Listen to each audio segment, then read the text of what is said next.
What's up, nerds? Today I have a Mark 7 Golf R that is APR Stage 2. It's my buddy Ants, and he let me borrow it for a few days while my car is at the shop getting its wheel bearings replaced. I had this for about a week. I could do like a little comparison between DSG versus manual and the Golf R versus the GTI. So the point of this video is I'm going to be comparing ultimately the DSG and the manual transmission in the Mark 7s. This is coming from a manual guy. I love manual cars. After about a week of driving, this is my first time driving a dual clutch.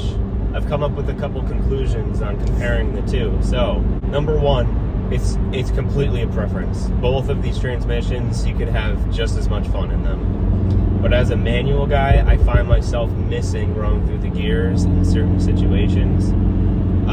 So number one, for convenience, the DSG is more daily drivable. After like a 12-hour shift, the manual gets annoying. It does. There's no way around it. You have to deal with it. It's what I chose. The dual clutch, you could drive it like a normal automatic car if you want to. Number two, fun factor. I think they both win. The dual clutch, it shifts so fast. All I gotta do is do a couple downshifts. Instant. So for fun factor, I think they both win. That goes to my third point. I'm comparing a Golf R. So I'm in a Mark 7 Golf R that's APR Stage 2. It's got a whole list of modifications, but ultimately I'm comparing two different cars.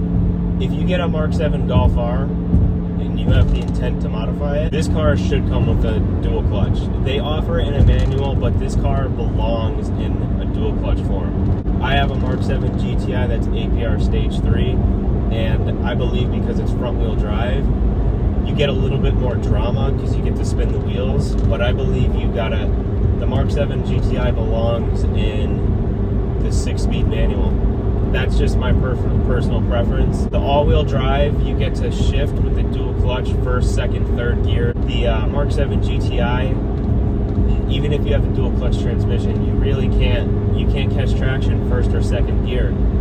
Everything is above top end of second gear to third gear in those cars. This car, you could just full throttle it, first, second, third, fourth gear, and you're gone. I mean, after a week of driving this thing, it was a little bit more comfortable to drive just because you could just turn off race mode, go back into automatic mode, and you could just drive it like a normal car. Manual transmission, it gets annoying. It does.